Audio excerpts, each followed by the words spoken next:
So for the last 2 weeks, I've been having a lot of fun on the streams talking about, TB7, the team turning it around. You got to be more positive. The Jets are still in it. Win a couple games in a row. Maybe Aaron Rodgers comes back. You never know what could happen, right?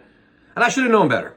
I should have known better because sometimes it's the Jets, right? And you could see the direction they're heading, and there's so many red flags. And I gave this coaching staff and team way too much credit because the defense remains great, special teams are solid, and the offense is historically putrid. It's terrible. You basically felt like you wasted 3.5 hours of your life today watching that game. And I can't even imagine what the fans that went to the game thought. You're sitting there watching that awful performance in lousy weather. You're getting no return on your investment in terms of game tickets. Not. You cannot pay me to go to a game at this point. I will not go the rest of this year. Absolutely not. It's not worth it. So you look at where's it all going wrong.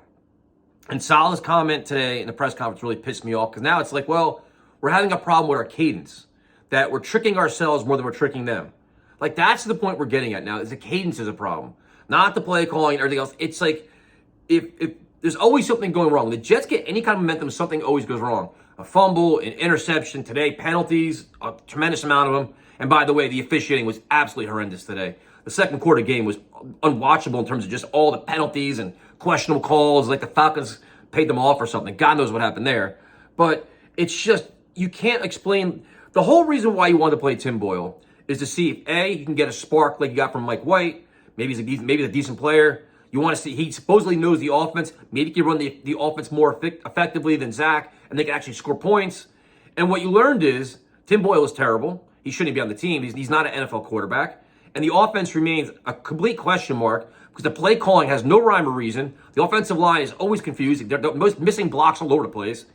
And the defense has not had a scheme for it because there's always the short passes. I know he had a couple long passes today, but it's just, this offense is awful, man. So you're not going to make any changes with Hackett because he's Aaron Rodgers' buddy. So then what is it? The only thing you look at is the quarterback. So now Simeon comes in. It looks like he's got no arm strength whatsoever. So the Jets basically have the worst quarterback room, minus Aaron Rodgers, in the entire NFL. They're terrible. And that falls on Joe Douglas. The Joe Douglas behind Aaron Rodgers took calculated risk and epically failed, which should cost him his job, but it won't because nobody seems to care. Because everything is one big happy Aaron Rodgers land where they're going to say, you know what, we can lose 10 in a row at the end of the season. So what? No big deal. Next year, we're going to make a big run at it. They're already going to start leaking stories like, oh, we bring that this guy and that guy, all these little, try to have the fans buy in. But it's hard to buy in when you don't have faith in the head coach. I don't have any faith in them whatsoever. The team fell apart last year. The team fell apart this year. You want to say it's on a quarterback? Whatever. That's your quarterback, dude. That's the guy you wanted. So what do you do? Literally, what do you do? It's only a matter of time for the guys on defense start pointing fingers and be like, this is ridiculous. And as bad as the offense was today, they still had a chance late in the game. It was like the Falcons had Zach Wilson as their quarterback, and we couldn't beat him, which is crazy. We couldn't score a touchdown. And the minute you get past the 50 is like what was it? Like a sack. I was like, it never works for this team, man. So I don't know. I don't really have a lot of analysis for you. I'm just tired I'm tired of talking about this. It's not, to me, watching football and doing the whole Jet thing is when you want to enjoy it and get some kind of satisfaction out of it. They suck. That's it. They're a bad team. They're going to lose pretty much every game the rest of the season. They may beat the Commanders, may beat the Patriots. They'll probably beat the Patriots, celebrate that, and lose draft spot. And the Patriots will probably get the guy they want. That's the Jets' luck. So, terrible, man. But you know what? I'm sure. Now, the only thing I'd like to know, two things.